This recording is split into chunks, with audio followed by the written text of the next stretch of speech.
Hi friends. So మరి దసరా నవరాత్రుల రోజున మరి 7వ రోజు వచ్చేసింది కదా. మరి ఈరోజు అమ్మవారికి ఎంతో ఇష్టమైనటువంటి అలంకారం మహాలక్ష్మీదేవి అలంకారం అన్నమాట. మనందరం కూడా ఎంతో భక్తి శ్రద్ధలతో పూజించేటువంటి మహాలక్ష్మీదేవి అవతారం అనేది ఈ రోజున మనందరం కూడా అమ్మవారు అయితే దర్శనం అయితే ఇవ్వబోతుంది. మనందరం కూడా అమ్మవారిని మహాలక్ష్మీదేవిగా అయితే పూజించాలన్నమాట. మనందరికీ తెలుసు మహాలక్ష్మి అమ్మవారు ఎంతో గొప్ప దేవతో సర్వ దరిద్రాలని పోగొట్టి మరి సకల సంపదల్ని ఇచ్చి అష్టైశ్వర్యాలను ఇచ్చి మరి అద్భుతమైనటువంటి మరి అష్టలక్ష్మిల రూపంలో అమ్మవారు దర్శనం అయితే ఇవ్వబోతున్నారు ఈ రోజున. కాబట్టి మనందరం కూడా మహాలక్ష్మీదేవిని కనుక పూజించుకున్నట్లయితే ఈ రోజున సో మరి మనకి సకల దరిద్రాలు పోయి మరి సకల సంపదలు వస్తాయని, అలాగే తెలివితేటలకి జ్ఞానానికి కూడా అమ్మవారు ప్రతీకగా చెప్తూ ఉంటారు. అమ్మవారి చేతిలో ఉన్నటువంటి ఆ యొక్క ధన ధాన్యాలు అమ్మవారి యొక్క కంటి చూపు కనుక మన మీద పడితే మనకి మన తరతరాలకి కూడా దారిద్ర్యం ఉండదని మరి సకల శాస్త్రాలు చెప్తున్నాయి కదా. మరి అటువంటి అమ్మవారిని మహాలక్ష్మీదేవి రూపంలో ఈ రోజైతే కొలుస్తున్నారనమాట. మీలో ఎవరైనా కనుక ఈ వీడియో చూస్తున్నట్లయితే కనుక మరి జై మహాలక్ష్మీదేవి అని అయితే కామెంట్ చేయండి. అలాగే మా ఛానల్ని సబ్స్క్రైబ్ చేసుకుని పక్కన ఉన్న బెల్ ఐకాన్ని క్లిక్ చేసి ఈ వీడియోని అయితే లైక్ చేసి మరి చివరి వరకు చూడడానికి ట్రై చేయండి. మహాలక్ష్మీదేవి ఆవిర్భావం అనేది ఎంతో అద్భుతంగా అయితే ఉండబోతుందన్నమాట. పూర్వం ఒకప్పుడు దేవతల రాజు అయినటువంటి ఇంద్రుడు ఐరావతాన్ని తీసుకుని మరి భృగు మహర్షి ఆశ్రమానికి అయితే వెళ్ళడం జరిగింది. భృగు మహర్షి మరి తన దగ్గర ఉన్నటువంటి మెడలో ఉన్నటువంటి ఆ దండం తీసి ఇంద్రుడికి కానుగ్గా అయితే ఇస్తాడు. కానీ ఇంద్రుడు మరి దాన్ని అసలు ఇచ్చింది ఎవరనేది కూడా పట్టించుకోకుండా మరి ఆ యొక్క మాలని తీసి సో పక్కనే ఉన్నటువంటి ఐరావతానికి అయితే వేయడం జరుగుతుంది. ఐరావతం ఏం చేస్తుంది అని అంటే కనుక ఐరావతం ఆ యొక్క దండని కింద పాడేసి తొక్కుతుందనమాట.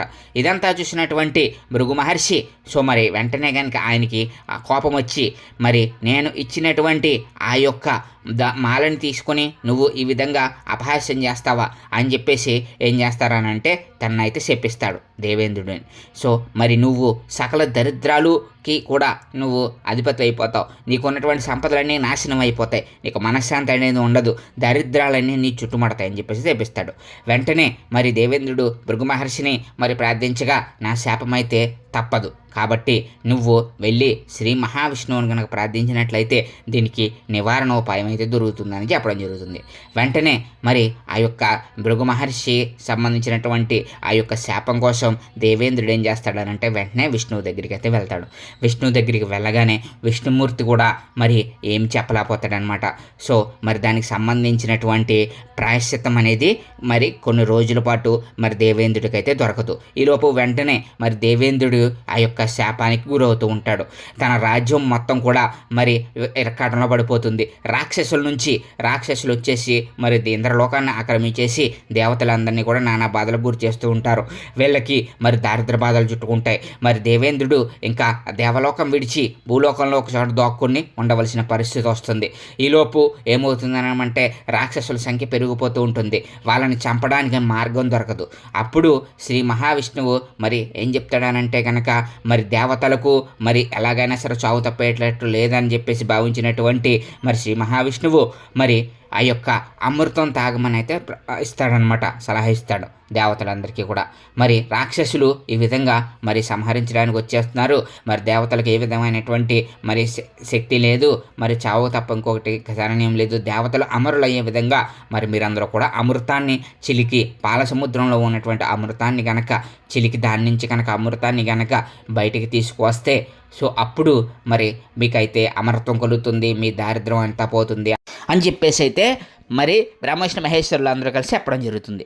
దాంతో మరి ఆ యొక్క రాక్షసులకి కూడా మరి ఈ యొక్క వాటా ఇవ్వాలి కదా. సో మరి రాక్షసులు అందరూ కూడా ఎవరి సాయం లేకుండా ఆ యొక్క మందర పర్వతాన్ని చిలికి మరి ఆ మందర పర్వతం నుంచి అమృతాన్ని బయటకు తీయాలంటే అంత ఈజీ కదనమాట.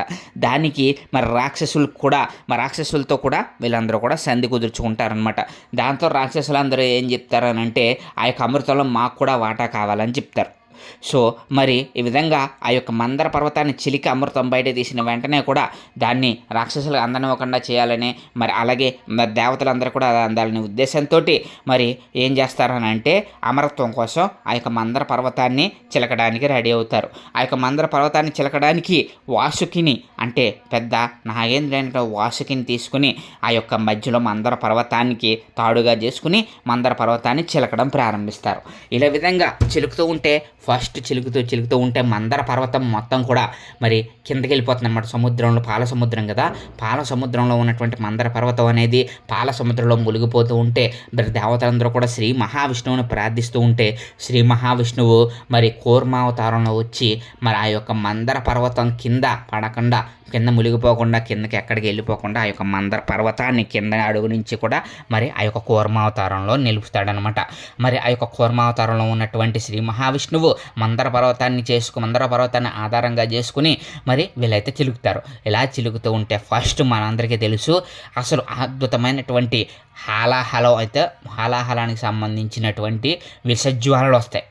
సో అయితే చిలుకుతూ ఉంటే ఏమవుతుందనంటే ఫస్ట్ ఆ యొక్క మందర పర్వతం నుండి విషజ్వాలలు వచ్చి ఆ విషజ్వాల నుంచి హాలాహలం నుంచి విషం అయితే వస్తుందన్నమాట. ఆ విషయాన్ని మరి పరమేశ్వరుడు స్వీకరిస్తాడని మనందరికీ తెలుసు కదా. మరి అందుకే ఆయనకి నీలకంఠుడు అనే బిరుదు కూడా వచ్చిందనమాట. సో ఆ యొక్క విషయాన్ని కంఠం నుంచి కిందకి దిక్కుండా మరి పరమేశ్వరుడు మరి ఎవరికి ఆపద కలగకుండా కంఠంలోనే ఉంచేసుకుంటాడు. అందుకే ఆయన నీలకంఠుడు అని చెప్తారు.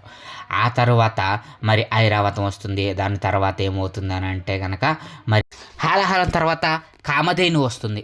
కామధేను ఋషులు తీసుకుంటారు. కల్పవృక్షం వస్తుంది. కల్పవృక్షం ఏమో స్వర్గంలోకి వెళ్ళిపోతుంది అనమాట.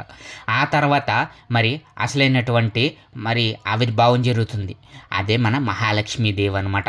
సో మరి మహాలక్ష్మీదేవి యొక్క ఆవిర్భావం అనేది మరి పాల సముద్రం నుంచి అమ్మవారు ఆ యొక్క మందర పర్వతాన్ని చిలుకుతూ ఉంటే ఆ మందర పర్వతం నుంచి మంచి కాంతుల్లో తెల్లని వర్ణం కలిగినటువంటి అమ్మవారు ఎంతో అద్భుతమైనటువంటి రూపం కలిగి మరి తామర పువ్వులో మరి ఉన్నటువంటి అమ్మవారు అయితే ఉద్భవించడం జరుగుతుంది.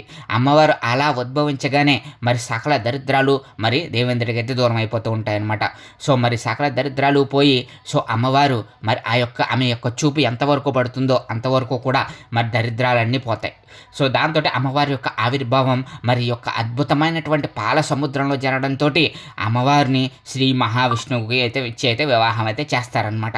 దీంతో శ్రీ మహావిష్ణువు యొక్క భార్యగా సతీమణిగా అమ్మవారు మరి ఈ యొక్క మహాలక్ష్మీదేవిగా అయితే పేరు ప్రఖ్యాతలు తీసుకుని పూజలు అందుకుంటూ ఉంటారు.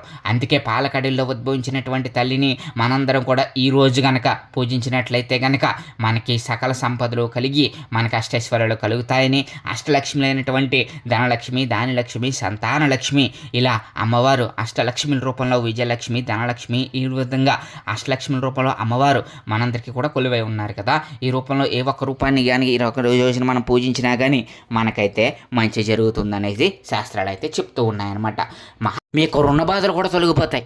అలాగే అమ్మవారిని కనుక ఈ రోజునాడు మరి పరమాన్నంతో కానీ అలాగే క్షీరాన్నంతో కానీ అలాగే మరి తీపికి సంబంధించినటువంటి పదార్థాలు చేసి అమ్మవారికి నైవేద్యంగా అయితే పెడతారు.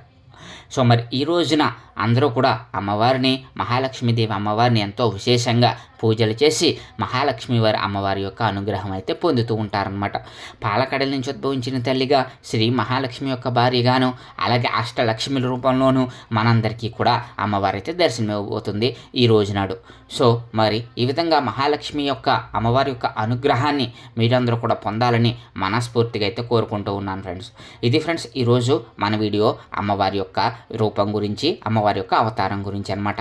సో మరి మీకు కనుక ఈ వీడియో నచ్చినట్లయితే కనుక మా ఛానల్ సబ్స్క్రైబ్ చేసుకుని పక్కన ఉన్న బెల్ ఐకాన్ని క్లిక్ చేసేయండి.